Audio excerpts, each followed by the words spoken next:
दर्शकों, स्वागत है आपके अपने YouTube चैनल कानूनी चर्चा में।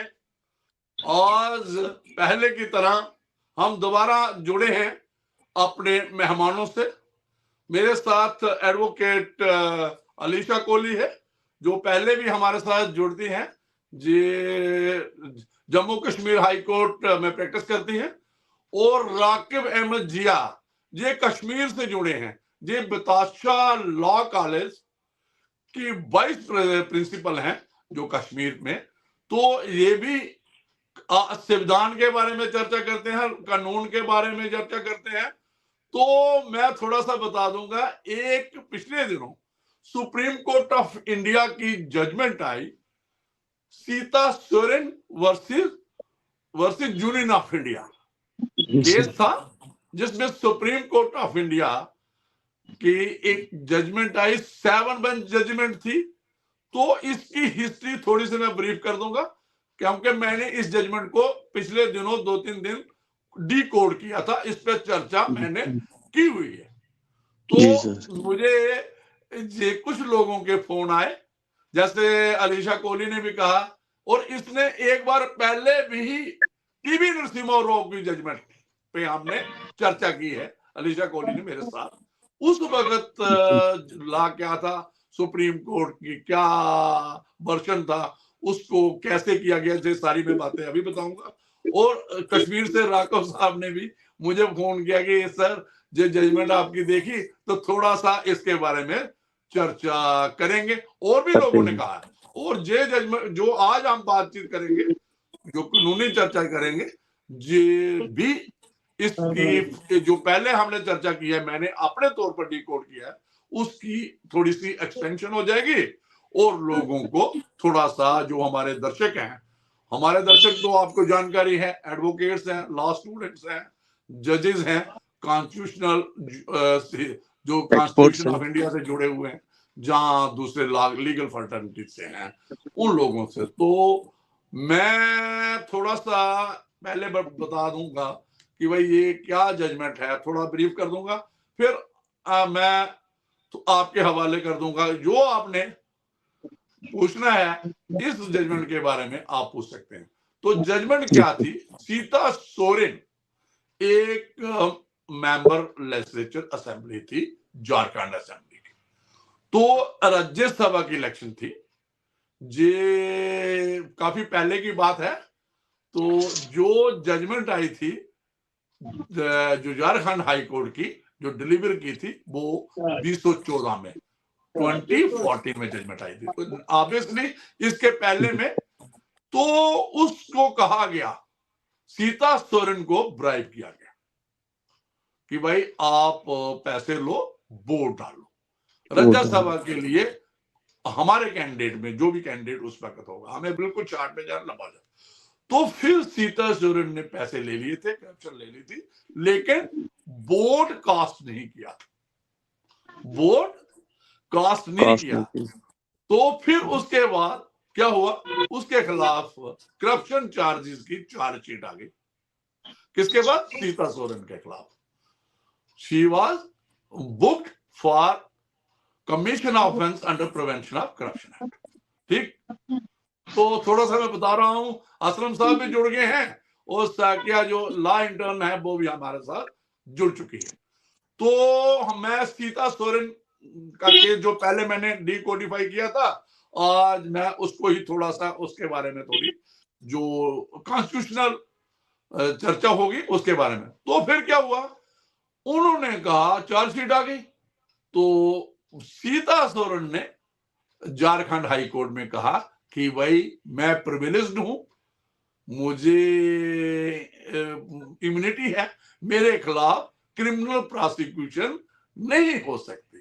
तो उसने दो, आपको राकिब साहब और साकिया मैडम, असलम साहब और अलीशा कोहली, आपको तो पता है, ये दो जो इम्यूनिटी प्रिविलेजेस के रिलेटेड जो आर्टिकल हैं, 105 जो मेंबर पार्लियामेंट को और स्टेट लेजिस्लेचर को है, और दूसरा है 194 of the constitution of India.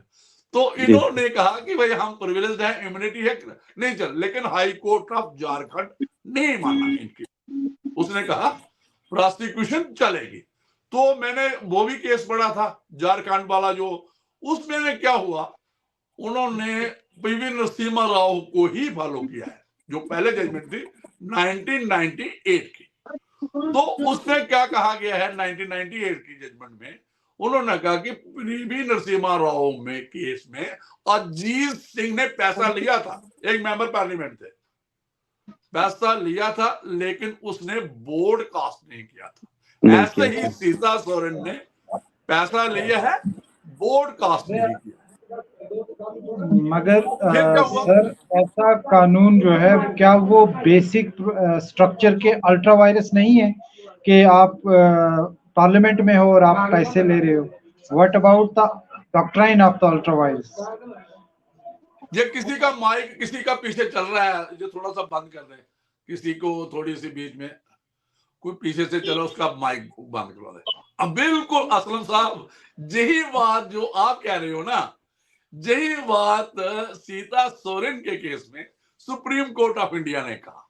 और हमें याद है, हमने मैडम अलीशा कोहली के साथ मैंने प्राणी पीवी नरसिम्हा राव की जजमेंट को डिकोडिफाई किया था, हमने कानूनी चर्चा उसकी की थी, कॉन्स्टिट्यूशनल इंटरप्रिटेशन किया था।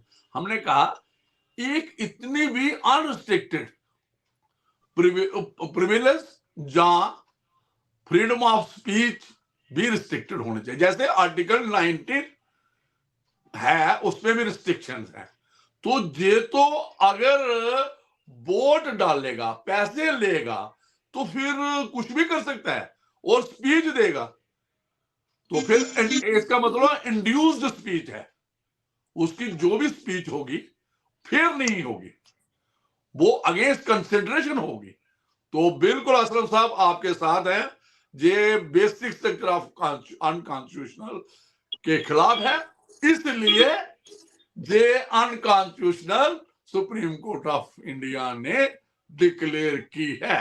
तो फिर तो आप थोड़ा अंडरस्टैंड करके होंगे हमारी बात, जो ब्रीफ का है तो वो इस वक्त है।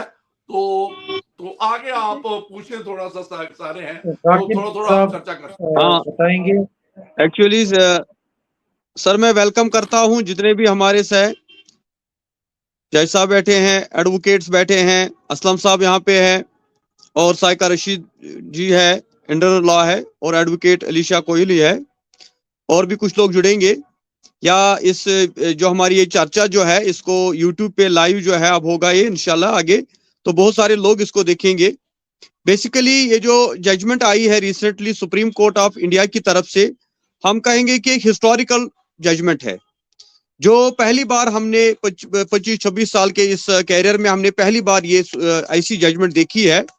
जैसे हमने वीडियो देखी, उस पर आपने पूरी डिटेल में इस जजमेंट को डिस्कस किया है, और इसके बैकग्राउंड को भी आपने पूरी तरह से बताया है कि किस तरह से नरसिम्हा राव के टाइम में ये जो है करप्शन का केस हुआ था, और फिर पैसे लेकर उन्होंने वोट नहीं डाले, और फिर उसी की रेफरेंस आज तक चली आ रही थी।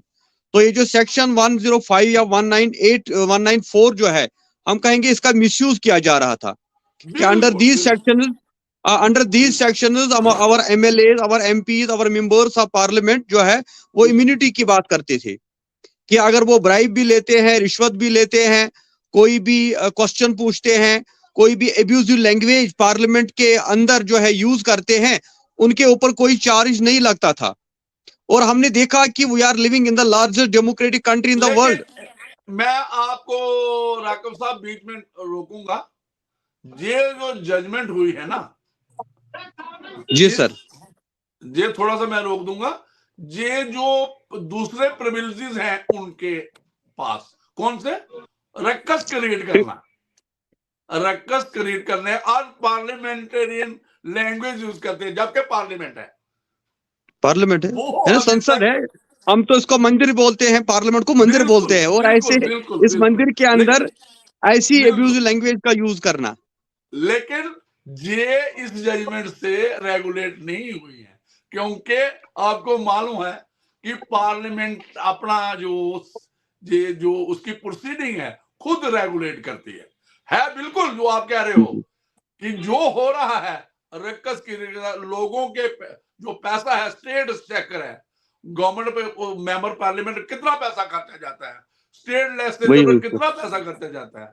अगर इस किस्म की वो बातें करेंगे कहाँ पे, पार्लियामेंट में, पार्लियामेंट के स्टेट अंदर। लेजिस्लेचर, तो वो जो जी वही अनपार्लियामेंट सर गाली कि गलौज है, इस जजमेंट में सिर्फ ब्राइब को रोका गया है।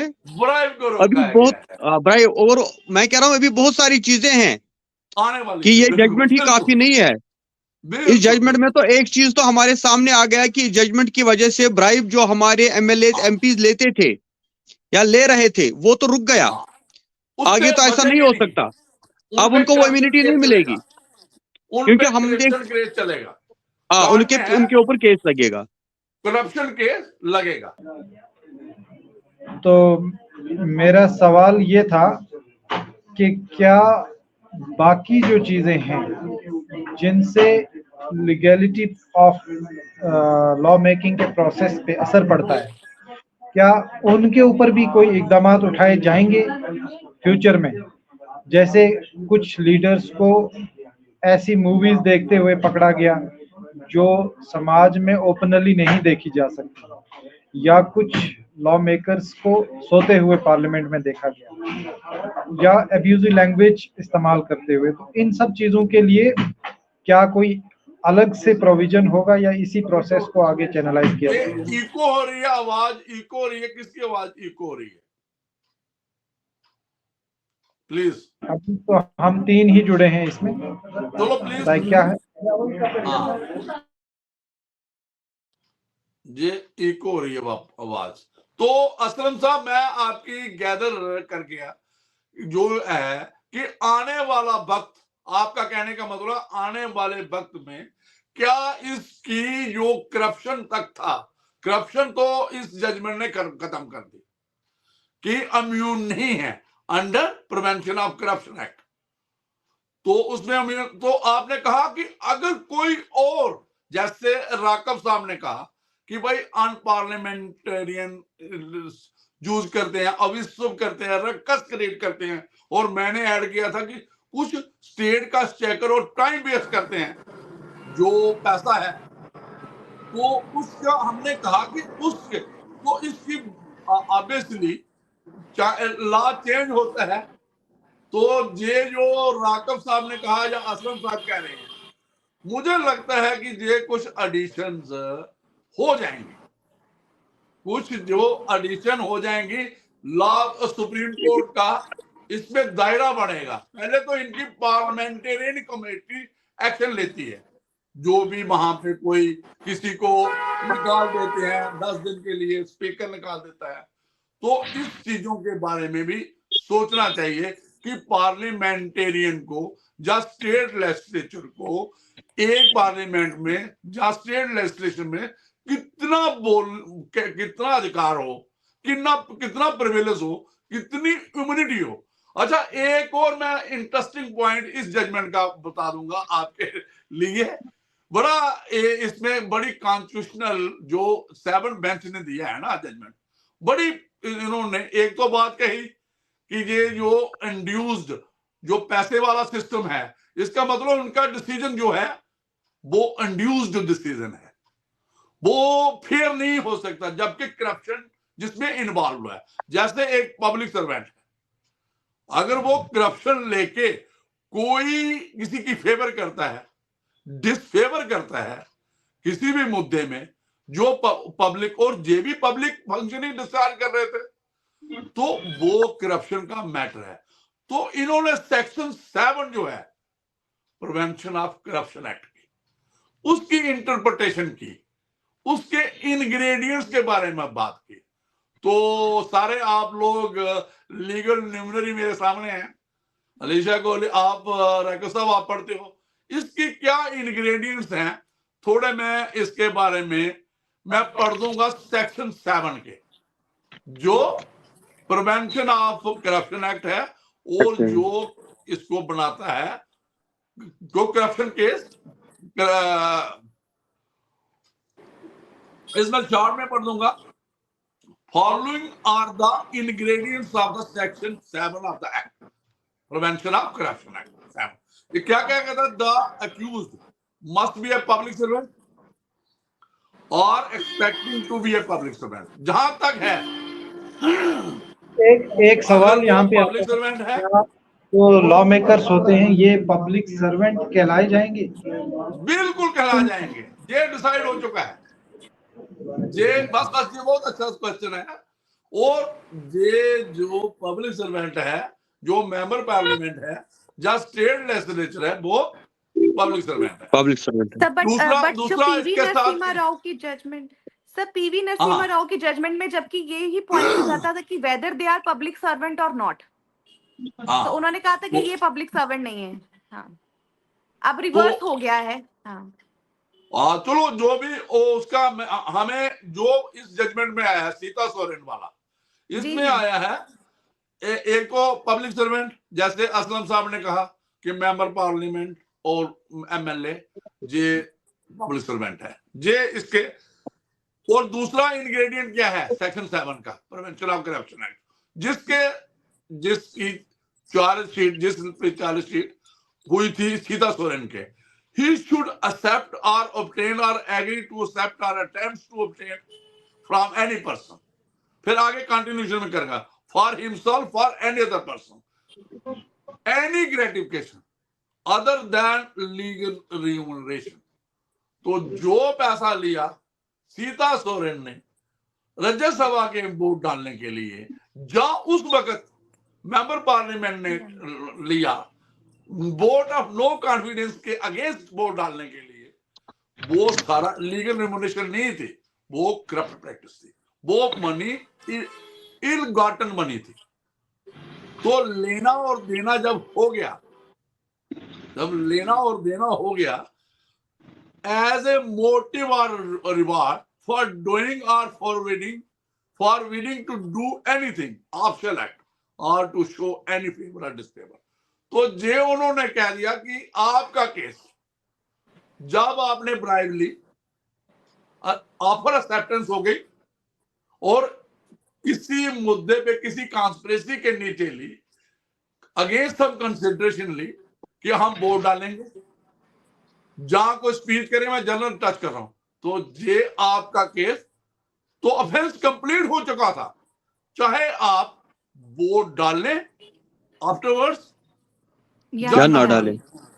समझे पैसा तो लिया है। राकेश साहब, आप जी जी जी, आया समझ। तो उन्होंने इस केस को सेक्शन 7 के नीचे लाया। उन्होंने कहा कि भाई ये चार्जशीट वैलिड है, जो valid under prevention of corruption act. तो जो मैडम आपने कहा, जिसको और एक्सपेंशन दे दी इन्होंने, मैडम जो आपने, उन्होंने कहा छोड़ दो बाकी बातें, आपने करप्शन ली है, you would be treated like a ordinary public servant. और पब्लिक सर्वेंट क्या है, पब्लिक ड्यूटी डिस्चार्ज करते हैं, रिन्यूमरेशन लेते हैं, स्टेट टैक्स से पैसा लेते हैं, तो ये पब्लिक सर्वेंट है ही है। वो तो बहुत केसेस में होल्ड हो चुका है, हेल्ड हो चुका है।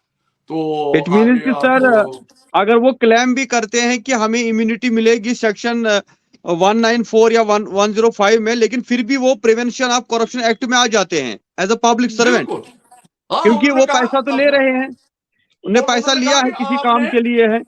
बिल्कुल, वो और करप्शन से इनको कैसी छूट मिलेगी? राकेश साहब, क्वेश्चन क्या था? क्वेश्चन था कि भाई वो काम किया ही नहीं।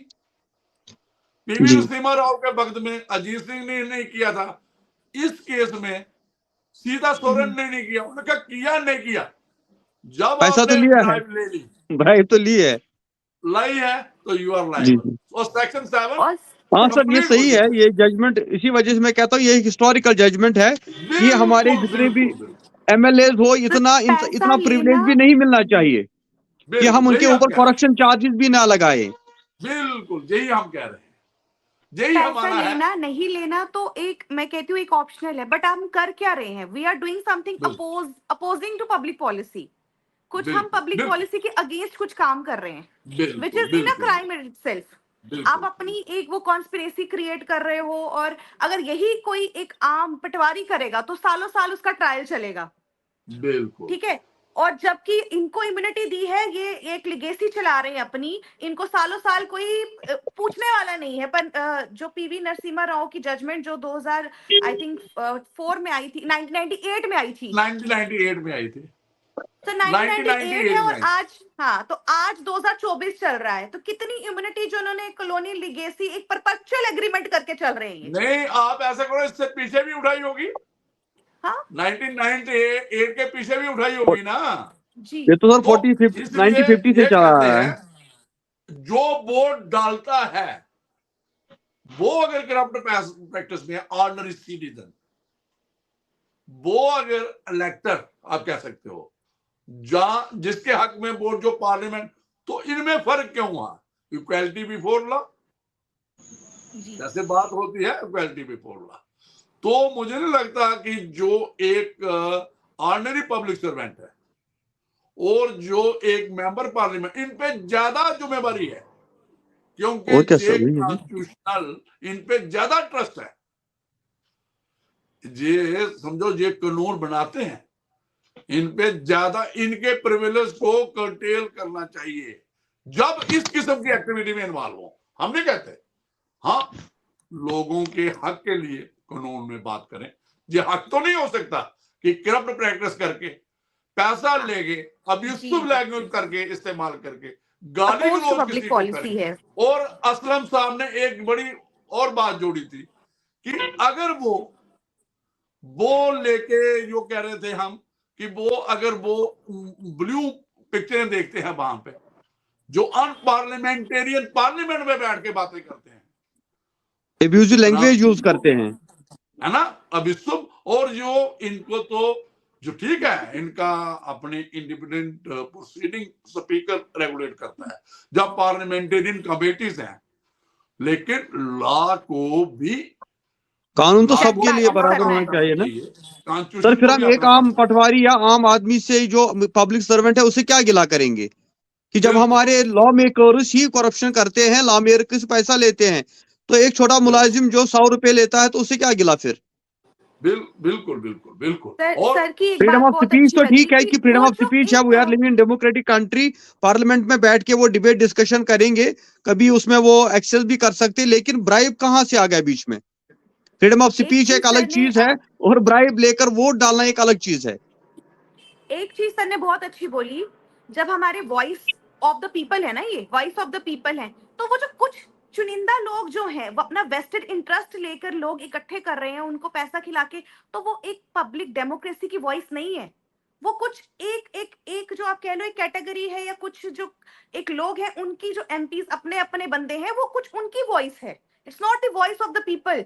डेमोक्रेसी तो in real form, in real sense तो आ ही नहीं रही है। वो तो उनकी मिलीजुली भगत है, कुछ उनका अपना वेस्टेड इंटरेस्ट है।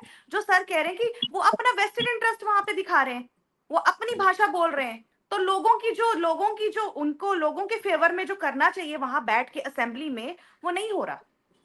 वही तो ये दिस तो इज एक अगेन तरह एक इसको तरीके से मैं कॉलोनियल लेगेसी चली आ मैं रही थोड़ा है। सा इसी को पॉलिश कर देता हूँ, जो इसी को थोड़ा सा आगे चलता हूँ, जो अलीशा मैडम ने कहा कि ये जो इनको अनफेटर्ड चीजें तो नहीं बननी चाहिए, हर एक चीज को रेगुलेट करना है। आर्टिकल मैंने पहले भी जिक्र किया था, आर्टिकल 19 है, वो रेगुलेट करता फ्रीडम ऑफ स्पीच।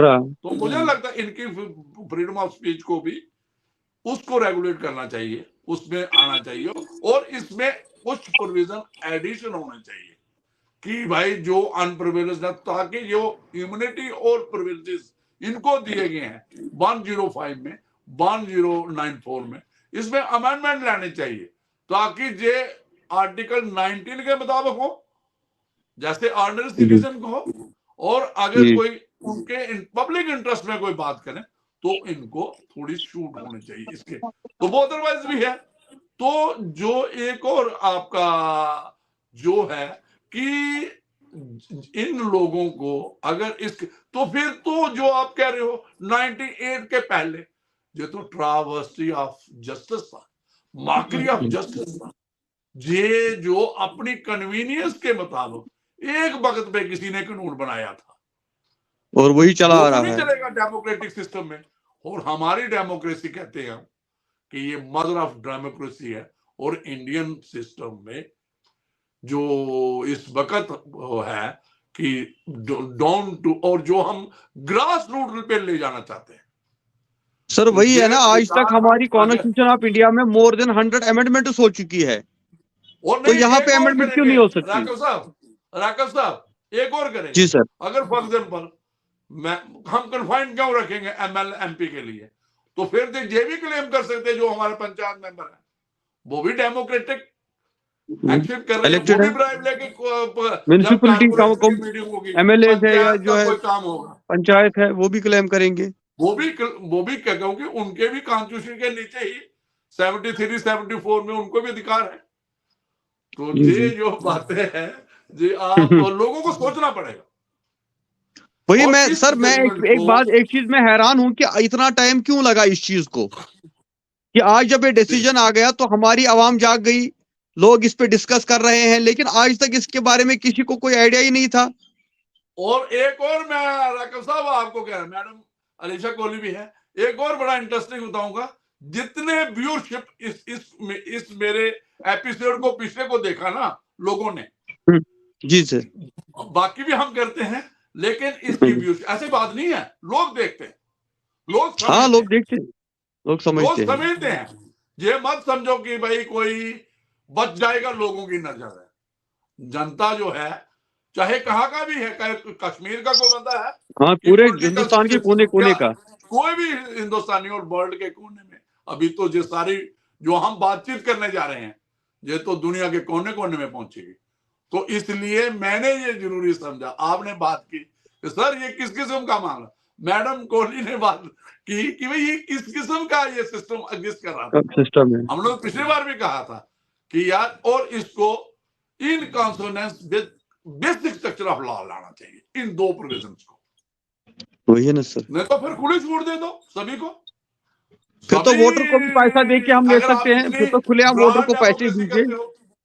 लेकिन सुप्रीम कोर्ट ऑफ इंडिया ऐसा नहीं करेगा। सुप्रीम कोर्ट इंडिया का डंडा चलता रहता है वो, और उन्होंने 7 पंच का कॉन्स्टिट्यूट के, ये 2014 से पड़ा हुआ है, 2014 से केस पड़ा हुआ है सुप्रीम कोर्ट ऑफ इंडिया। पहले इसके 3 बेंच बना, फिर 5 का उन्होंने कहा, 5 तो पहले ही उन्होंने किया है कॉन्स्टिट्यूशन, अब 7 बेंच वाला तो पीवी नरसिम्हा राव, तो इसलिए ये लार्जेस्ट 7 बेंच ने जो डिसीजन दिया है, तो ये तो मुझे लगता है कि ये हेल्थी डिस्कशन है। तो अच्छा, बहुत सर अच्छा रहा है इससे रिलेटेड तो आप कर सकते हैं, कोई आपके जहन में है, कोई बात करना चाहते हैं, हम तो कहेंगे कि भाई नेसेसरी चेंजेस लाओ कॉन्स्टिट्यूशन में, और भी कुछ चेंज लाने की जरूरत है ताकि इस जजमेंट के मुताबिक हम कहेंगे जजमेंट। और एक और आपने बात की कि बाकी भी जो फ्रीडम्स हैं, स्पीच है, ऐसे जब प्रिविलेज और इम्यूनिटी जो है रिलेटेड टू अदर मैटर्स, जो सुप्रीम कोर्ट ने टच किया है, करप्शन वाला जो रकस क्रिएट होता है असेंबली में, जो ये कुछ ऐसी बातें करते हैं, धक्का मुक्की होती है, मार कटाई होती है, मार चलाते हैं, इंटरवीन करते हैं, गाली गलौज होती है, इसको भी रोकना चाहिए। गाली गलौज होती है, और वहां पे डेरोगेटरी, डिफेमेटरी, और जहां तक ही है, अगर आपको याद होगा मोहम्मद अकबर लोन ने नारा लगाया था जी जी एंड के असेंबली में, और पाकिस्तान मुर्दाबाद, तो उसको प्रिविलेज दिया गया वहां पे भी, वही है ना सर। यार रिसेंटली जो सर लोकसभा के स्पीकर का देखिए किस तरह से उसको बनाया गया, एक्टिंग बाहर जैसे कोई बॉलीवुड सिनेमा चल रहा था। बिल्कुल वही चीजें है ना। हाँ बिल्कुल, और ये इतनी हरकत, हाँ अपनी कन्वीनियंस के मुताबिक ये लोग करते हैं। जब वो हुकूमत में पार्टी होती है तो ये कहते हैं हम ठीक कर रहे हैं, जो अपोजिशन कहती है वो भी अपोजिशन में आते हैं, लोगों के इंटरेस्ट में ठीक कर रहे हैं। भाई लोगों का ये इंटरेस्ट नहीं हो सकता, लोगों का इंटरेस्ट है कि अगर आप पार्लियामेंटेरियन तरीके से बिहेव करें, लीगल तरीके से, कॉन्स्टिट्यूशनल तरीके से बात करें, तो बात इस तरह असल में हम यही कहेंगे, all are equal in the eyes of law, there should not be any privilege or any discrimination. All the other, they are MLAs, MPs, ministers, they are all are equal. After all, they are the representatives of the people. We have given them vote. We have elected them. तो बिल्कुल ये कोई monarchy system नहीं है कि ये बाप दादाओं की इनकी जागीर है तो after the death of father उसका हम सब बन ऐसे गया। कर देंगे राकब साहब, इसको थोड़ा और तरीके से करेंगे कि एब्सोल्यूट हमारी पावर हाँ सर, वही है एब्सोल्यूट absolute कहाँ पावर, power? एब्सोल्युटली। हाँ, पिछले बार हमने कहा था कि absolute power Power corrupts a man and absolute power absolutely corrupts a man. Corrupts absolutely. तो एक मैं और ऐड कर दूं, जो मैडम ने कहा कि ये एब्सोल्यूट पावर किसी के पास नहीं होना चाहिए और किसी के पास पावर नहीं को रेगुलेट करना There should be rule of जरूरी law. है। हमारे पास rule of law है, Rule of हमारे law। पास constitutional government है। चेक्स होने चाहिए। फिर कॉन्स्टिट्यूशन ऑफ check इंडिया का होने क्या चाहिए। फायदा जब ऐसी चीजें होंगी? और तो जो charity, let the charity begin from home, यही है ना हमारी पार्लियामेंट। Yes, इसको sir. हमारे पीएम मोदी साहब नतमस्तक होते हैं, कॉन्स्टिट्यूशनल डे मनाया जाता है, उसके नीचे नतमस्तक होते हैं। जी सर। तो ये Constitution शुरुआत को वहीं से follow होनी करें। चाहिए। कॉन्स्टिट्यूशन को अपने मुताबिक इंटरप्रिटेशन नहीं होना चाहिए, जी जी कॉन्स्टिट्यूशन को बेसिक स्ट्रक्चर के मुताबिक इंटरप्रिटेशन होना चाहिए और लोगों के हक में होने चाहिए इंटरप्रिटेशन, अपने तो जी, नहीं। ठीक है, पार्लियामेंट इज सुप्रीम, हमारे पास 3 पिलर्स हैं। सुप्रीम हमारा जुडिशरी भी इंडिपेंडेंट है और पार्लियामेंट भी इंडिपेंडेंट है और जो हमारी एग्जीक्यूटिव है वो भी इंडिपेंडेंट है।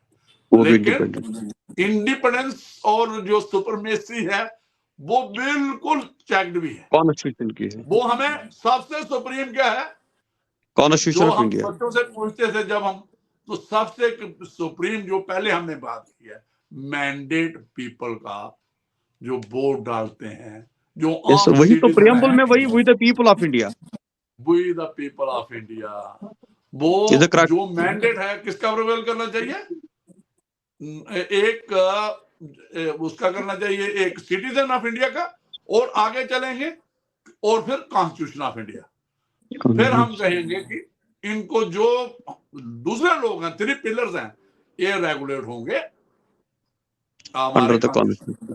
कॉन्स्टिट्यूशन जी के सर। मुताबिक। जी जी, तो बहुत मुझे अच्छा। लगता है ना, तो काफी लगता है काफी बातचीत हुई है। तो कुछ अच्छा, लोग हेल्दी हमसे डिस्कशन कट था। गए हैं, कुछ लोग कट गए हैं, कुछ लोग आए गए हैं। तो जिसने भी बात की, और मुझे लगता है हेल्थी डिस्कशन हुई है, और हम कभी भी माकरी ऑफ जस्टिस नहीं बनने देंगे। नहीं मानेंगे। नहीं, इंडियन सिटीजन जो है अवेकंड है, जे माकरी ऑफ जस्टिस और ट्रावेस्टी ऑफ जस्टिस कभी नहीं बनने देगा।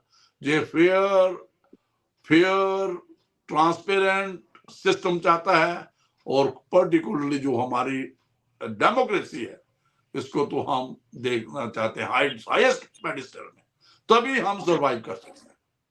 तो यही मुझे लगता है, काफी हमने बातचीत की है और काफी टाइम हो चुका है। तो आधा घंटा ज्यादा हो गया। आपका जो हमारे साथ जुड़े और जो जुड़े और कटे, तो उनकी भी बातचीत हमने रिकॉर्ड की। तो राकब साहब, थैंक यू, आपका थैंक यू। आपने काफी अपना टाइम, जो एज ए वाइस प्रिंसिपल आप काम करते हैं, लॉ कॉलेज में छोड़ा। तो मैडम अलीशा कोहली ने तो आज अपना कोड इनसे हमने कहा कि भाई इस चर्चा में ज्वाइन करो, क्योंकि पहले भी आपने ज्वाइन किया। तो असलम भाई हमारे साथ आगे भी ज्वाइन करते रहते हैं, और उनका तो क्वेश्चन जो स्टार्ट वाला था, बड़ा एक क्यूट और पॉइंटेड क्वेश्चन था, जो उन्होंने फ्रीडम, आपको कितनी फ्रीडम नहीं हो। और शाकिया मैडम इंटर्न है, वो हमें सुनती है और पार्टिसिपेशन भी करती है, बहुत अच्छी। वो जो लॉ इंटर्न है, अभी उसने एग्जाम देने हैं फाइनल के, लेकिन इंटरेस्ट उसका इतना है, वो पूरी चर्चा में शामिल होती है, कानूनी में भी। और इसको हमने कानूनी टच भी दे दिया, और जो चर्चा, हम इसको चर्चा आम बखास भी कह सकते हैं। तो thank you very much, thank you sir.